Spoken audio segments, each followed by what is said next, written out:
दोस्तों क्या हो, अगर आप जंगल में अकेले ही अपनी सर्वाइवल स्किल पर भरोसा करके पहुंच जाओ, लेकिन जंगल में आपको एक ऐसी भयानक चीज का सामना करना पड़ जाए जो कि ना तो पूरी तरह से इंसान है और ना ही जानवर, जो कि तुम्हारे सभी पैतरों को पहले से ही जानता हो।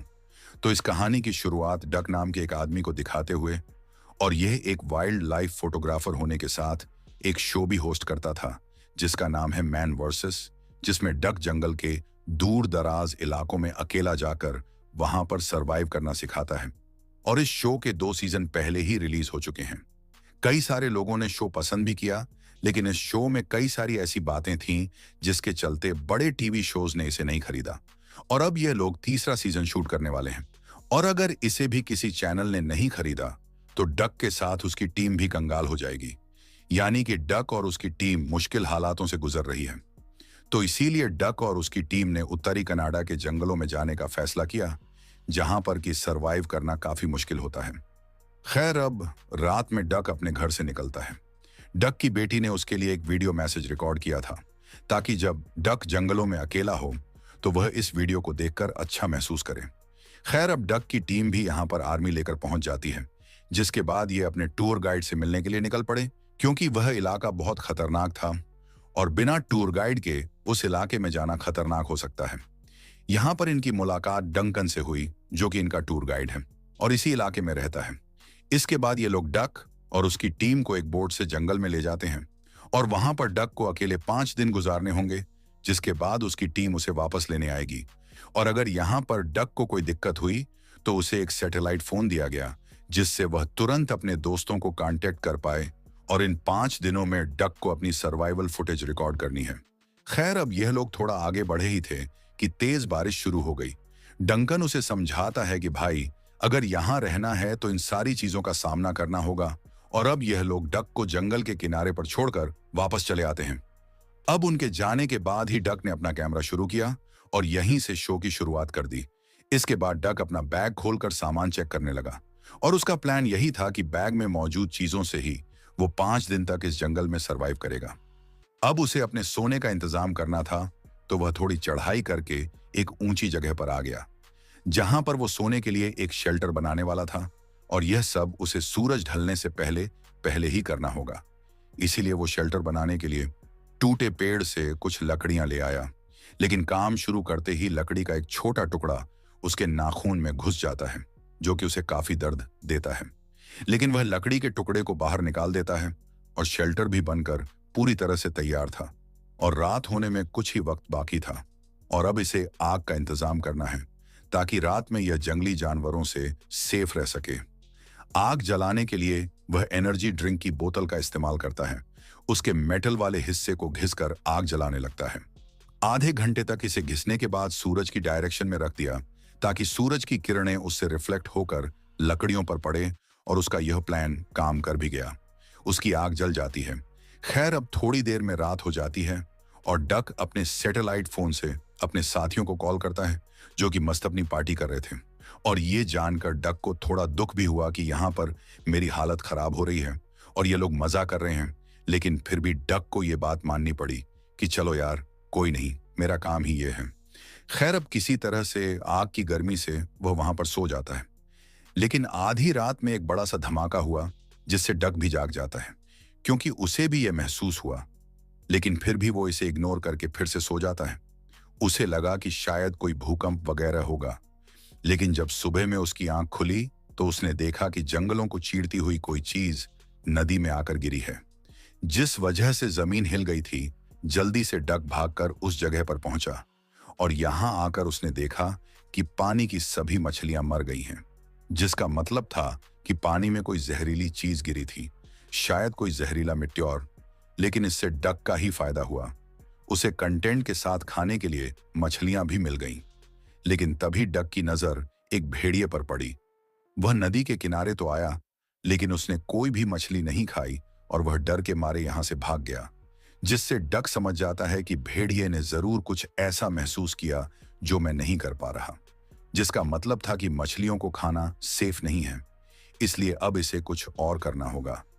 वो इस बारे में अपनी टीम को भी इन्फॉर्म करना चाहता था, क्योंकि यह भी नहीं जानता कि नदी के साथ यह क्या हुआ। वह अपने दोस्तों को कॉल करने की भी कोशिश करता है।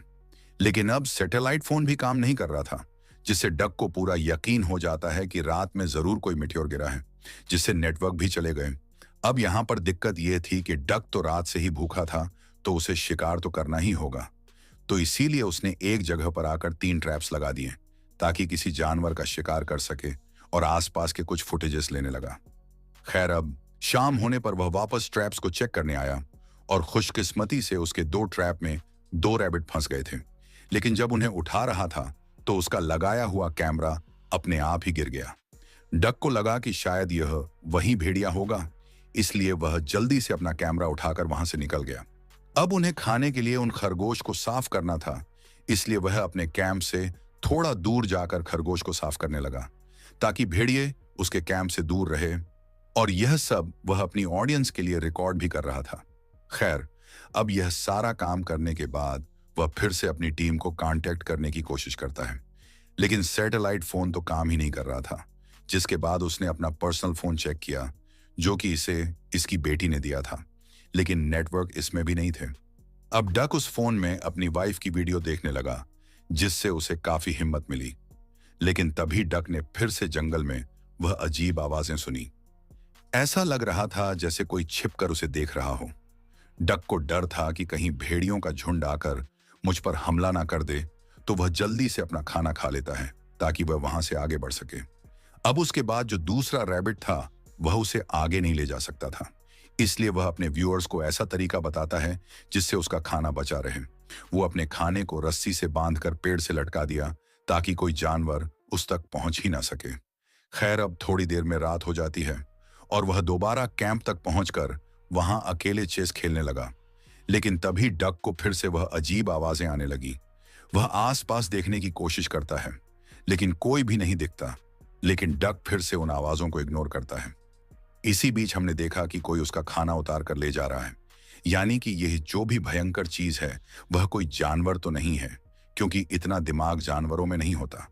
थोड़ी ही देर में यहां पर बारिश से शुरू हो गई, और डक ऐसा दिखावा कर रहा था जैसे उसका शेल्टर उसे बारिश से बचा रहा हो, लेकिन सच में तो उसका शेल्टर किसी काम का ही नहीं था, और डक पूरी तरह से भीग चुका था। लेकिन तभी डक को किसी जानवर की आवाज आई, जिसे सुनकर वह सहम गया, और अब डक भी थोड़ा थोड़ा डरने लगा था, जिस वजह से वह पूरी रात सो नहीं पाया। अगली सुबह उसके पूरे शरीर में बहुत दर्द था।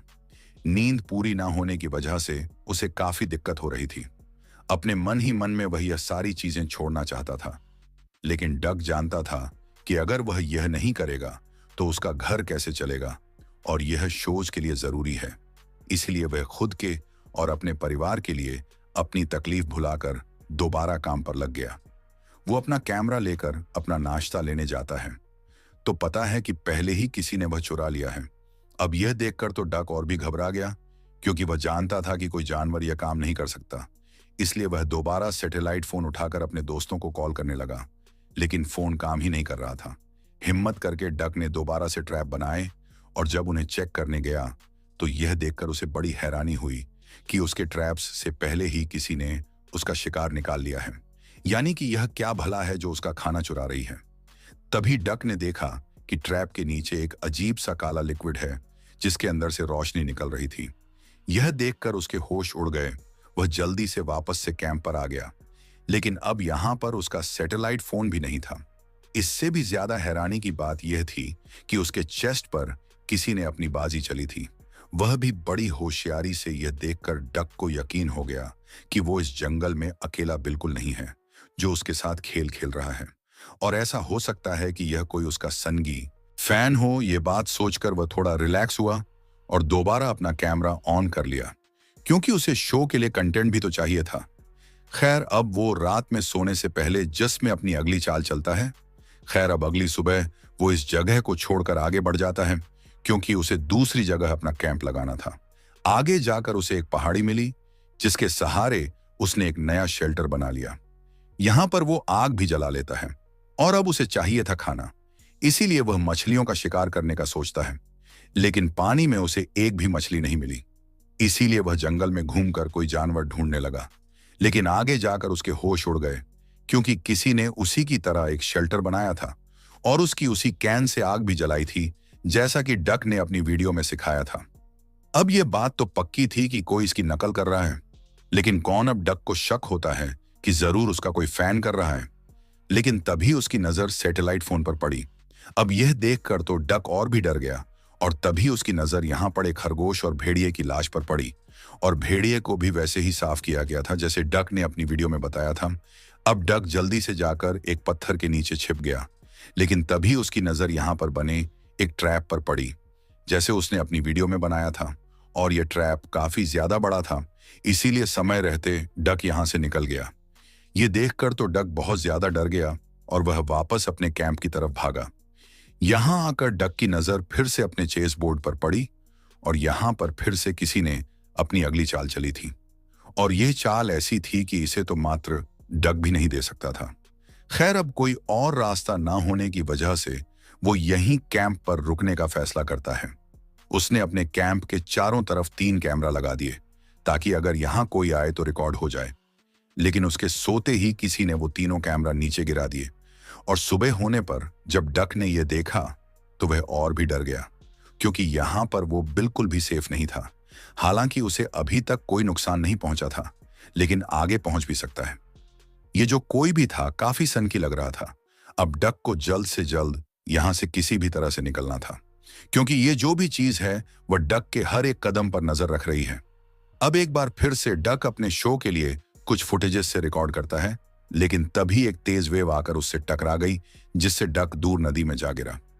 अब वो किसी तरह से किनारे तक तो आ गया, लेकिन उसकी आंख, नाक, कान से खून निकल रहा था, क्योंकि वह वेव काफी पावरफुल थी।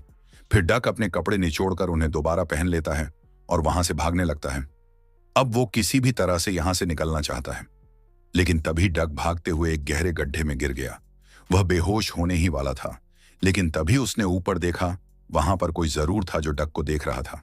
खैर, जब थोड़ी देर बाद उसकी आंख खुली तो उसकी हालत काफी खराब थी। उसका एक हाथ जख्मी हो गया था, जिसे वह अपनी शर्ट से बांध लिया और ऊपर चढ़ने की कोशिश करने लगा। किसी तरह से वह उस गड्ढे से बाहर आ जाता है और फिर उस जगह पर पहुंचा जहां उसके दोस्त रुके हुए। यहां आकर उसने देखा कि यहां पर उनके कैंप तो मौजूद थे, लेकिन वह लोग गायब थे। लेकिन आसपास देखने पर उसे टेली दिखाई दिया। वह वैसे ही पेड़ से लटका हुआ था, जैसे कि डक ने अपनी वीडियो में खरगोश को पेड़ से लटकाया था।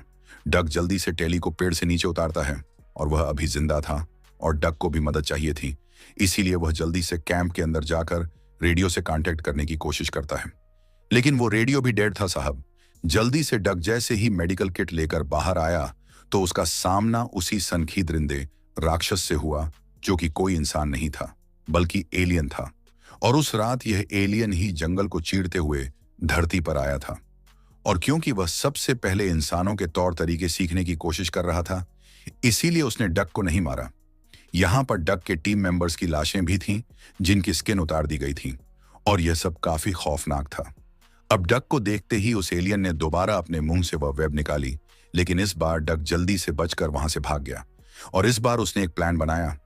वो एलियन को अपने पीछे लगाकर उसी गड्ढे की तरफ भागने लगा, जिसमें थोड़ी देर पहले वो खुद गिरा था, और वो एलियन उसके इस जाल में फंस जाता है। अब उस एलियन के उस गड्ढे में गिरते ही डक ने उसके ऊपर बहुत सारे पत्थर फेंक दिए, जिसके नीचे वह एलियन दब जाता है। डक को लगा कि शायद वह एलियन मर गया होगा, इसीलिए वह भागकर जल्दी से टेडी को बचाने के लिए गया, लेकिन अब देर हो चुकी थी, वह मर चुका था। अब डक अपने सभी साथियों की लाश को ढककर नदी किनारे बैठकर अपने फैमिली के लिए एक मैसेज रिकॉर्ड करता है, क्योंकि हो सकता है उसकी मदद के लिए यहां कोई ना पहुंचे और वह भी ना बच पाए। डक ने अपनी बेटी का मैसेज खोलकर देखा, जिससे फिर से उसमें हिम्मत आ जाती है। इसीलिए वह हर हाल में यहां से निकलना चाहता था।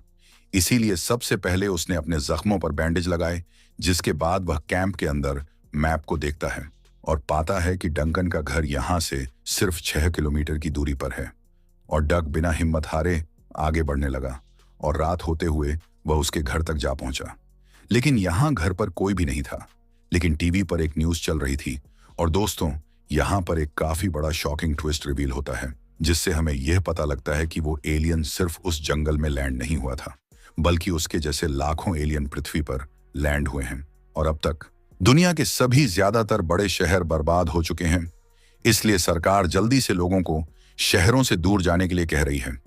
लेकिन डक तो पहले से ही अपने घर से काफी दूर था और यह न्यूज सुनकर डक काफी ज्यादा टूट गया, क्योंकि ऐसा हो सकता था कि उसका परिवार भी जिंदा नहीं बचा हो। लेकिन फिर भी वह हिम्मत नहीं हारता। वो अपने परिवार को बचाना चाहता था, इसलिए वो डंकन के घर से सभी जरूरी सामान लेकर बोट लेकर यहां से निकलने ही वाला था कि तभी डंकन बंदूक लेकर उसके सामने आ गया। वो डक से उसकी बोट छोड़ने को कह रहा था, लेकिन डक को अपने परिवार के पास जाना था, इसीलिए वो डंकन की बातें नहीं सुनता। लेकिन इससे पहले डंकन कुछ कर पाता कि पीछे से वही एलियन दरिंदा आकर उसे मार देता है, यानी कि वो एलियन अभी भी जिंदा था। अब डंकन को मारने के बाद वो डक को मारने के लिए आगे बढ़ा, लेकिन तभी डक अपनी बोट के प्रोपेलर से उस एलियन के टुकड़े कर देता है और इस तरह से आखिरकार वह एलियन मारा गया। लेकिन तभी डक की नजर आसमान पे गई, जहां पर कि और भी हजारों की तादाद में मिठियों नीचे आ रहे थे, यानी कि वो एलियंस। और इसी के साथ ये फिल्म यहां खत्म हो जाती है। अब दोस्तों, डंकन किस तरह से अपनी फैमिली को बचाएगा, ये तो हम जानेंगे इस फिल्म के अगले पार्ट में, जो कि फिलहाल नहीं आया है। लेकिन अगर आपको यह वीडियो पसंद आई हो तो वीडियो को लाइक और चैनल को सब्सक्राइब कर दें। मिलते हैं अगली शानदार वीडियो में।